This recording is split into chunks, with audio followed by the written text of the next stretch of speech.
আমারও হয়ে গেছে রে, এবার বাড়ি যাব। কিন্তু বৃষ্টিটা বেশ ভালোই পড়ছে, যেতে যেতে ভিজে যাব তো। কত মনোরম পরিবেশ, চারিদিক শান্ত, ভিজে যাওয়া সোঁদা মাটির গন্ধ আর বৃষ্টির ঝমঝম শব্দ চারিদিক মাতিয়ে তুলেছে রে। আহা, এই বৃষ্টিতে রাত্রি ইলিশ মাছের তেল দিয়ে ভাত খেতে বেশ ভালোই লাগবে। কতদিন ইলিশ মাছ খাইনি। শুধু তুই কেন, কেউই খায়নি। এই তো সবে বর্ষা শুরু হয়েছে, ইলিশ মাছ এই উঠতে শুরু করেছে। এবার তো আস্তে আস্তে বাজারে আসবে, তবেই তো খেতে পারবো। ঠিকই বলেছিস, চল ছাতা নিয়ে বাড়ি চল, এই বৃষ্টি আর থামবার নয়। আচ্ছা, সাবধানে যাস। হ্যাঁ, আমি আসি।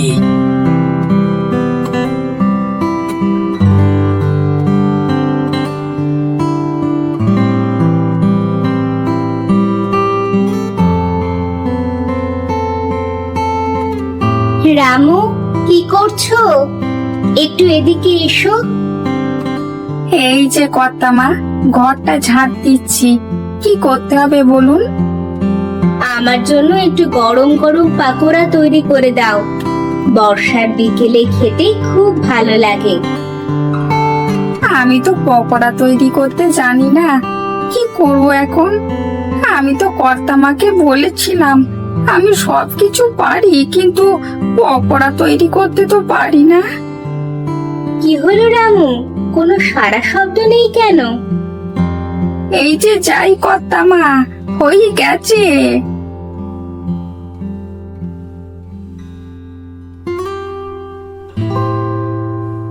বলেন কর্তামা, কি করতে হবে? আমার জন্য কটা গরম গরম পাকোড়া ভেজে নিয়ে এসো, খেতে খুব মন চাইছে। শুধু আমি খাবো না, তুমিও খাবে। আগে কর্তামা, আমি তো পকোড়া বানাতে জানি না। তুমি পাকোড়া বানাতে জানো না? এটা কেমন কথা? তুমি তো আমায় বলেছিলে তুমি সবকিছু করতে পারো, তাহলে এটা কেন পারো না?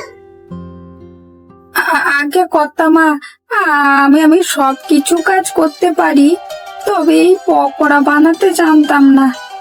আজ আমি চেষ্টা করে দেখছি, আশা করি ভালোই হবে। আচ্ছা, যাও রান্নাঘরে। হ্যাঁ, একটু দেখে শুনে তৈরি করো, যেন মুখে দেওয়া যায়। কর্তামা, আমি প্রথমবার বানাতে পারি, কিন্তু পরিমাপে কোনো ভুল হবে না।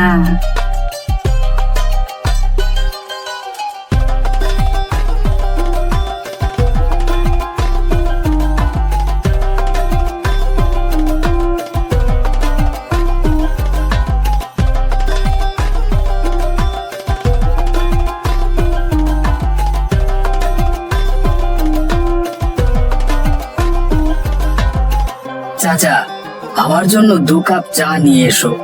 এই ঠান্ডা আবহাওয়াতে তোমার গরম চা বেশ ভালোই লাগে। সন্ধেবেলাটা তোমার চা ছাড়া জমে না।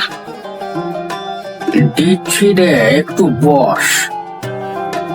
আস্তে আস্তে পুরো ভিজে গেলাম, এত জোরে এলোমেলো হাওয়া দিচ্ছে, ছাতা রাখা যাচ্ছে না।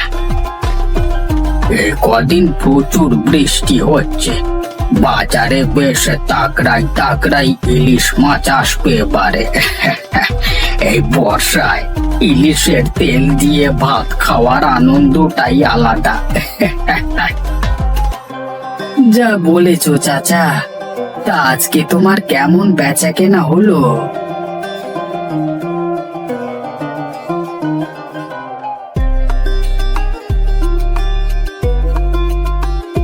তেমন বেচা কেনা হয়নি রে। সারাদিন বৃষ্টি পড়লে কেই বা আসবে চা খেতে। তুই এলি তাই, না হলে আমি দোকান বন্ধ করে দিতাম।